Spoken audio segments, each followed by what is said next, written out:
fathers. Fathers kill their sons and sons kill their fathers. So there is a problem right there. That's why the church is in problems.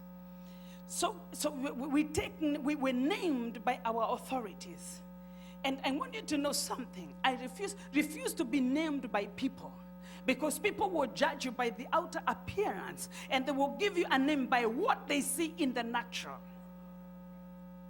I may not look like what I'm named, but give me time. Give me time. I will be that I'm named. If I'm called a harvester, you watch me.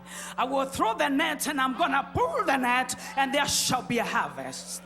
Oh, God, touch somebody and tell them, whose son are you? Do not allow people to define you. Because when people define you, they will define you by what they see.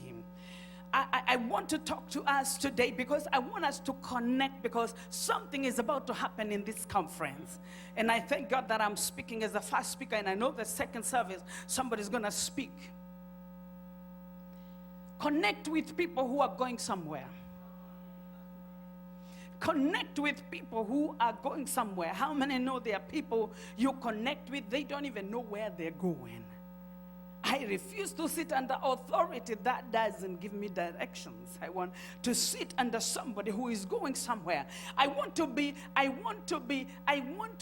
Ruth connected to Naomi. And my Naomi is going to take me to Bethlehem. And I know that my season of barrenness will be broken in Bethlehem. Because in Bethlehem, I will meet Boaz. And Boaz has my inheritance. And above my inheritance, there is also a son. And I know from that son, there is the Messiah on the way. Can I talk to somebody this morning? It matters about your DNA. A connection. A connection. You know, in Africa, people get names such as Duko. Are you here, Duko? Are you here, Duko, this morning? I know Duko is here. Duko means nighttime. In other words, darkness. There are other Kamba mysterious names. Pastor Philip. I'm not talking to Pastor Rebecca. I'm talking to Pastor Philip. There are other names like Niva, small. You are named because when you were born, you are too small. So you're named small. So when people say small, yeah, I'm here. So you respond. And Pastor Alan is called, the other name that he rebelled against, his name is called Kuna, breaking.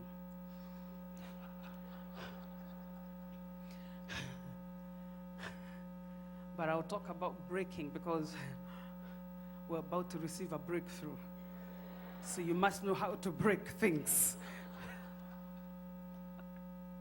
So when you go back to the book of Chronicles, the book of the begottens, I love this book, so and so begotten. How many know sometimes when you look at the names, you don't even understand the names, you can't pronounce them, so you jump and check if there is anything else in the Bible?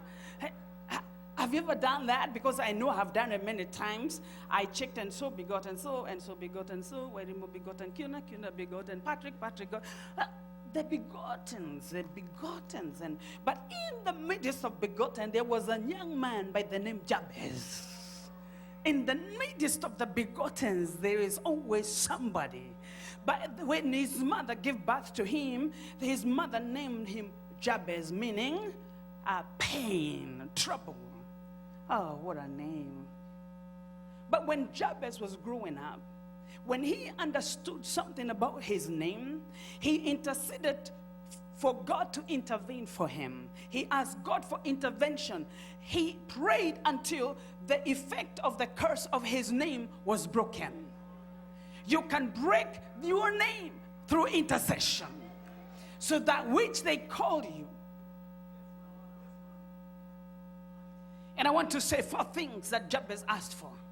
He asked that, God, you may prosper me. Don't bind the spirit of prosperity, because the spirit of poverty is not a gift of the Spirit. He asked God for prosperity. He has got to enlarge his boundaries. He has that God, the hand of God will be with him. Many times we don't ask God for his hand to be with us. And that God would keep him from evil. And I think about, and God, the Bible says, and God granted him his desire. So it means today, if you desire, God is going to give you the desires of your heart. Think about Ichabod.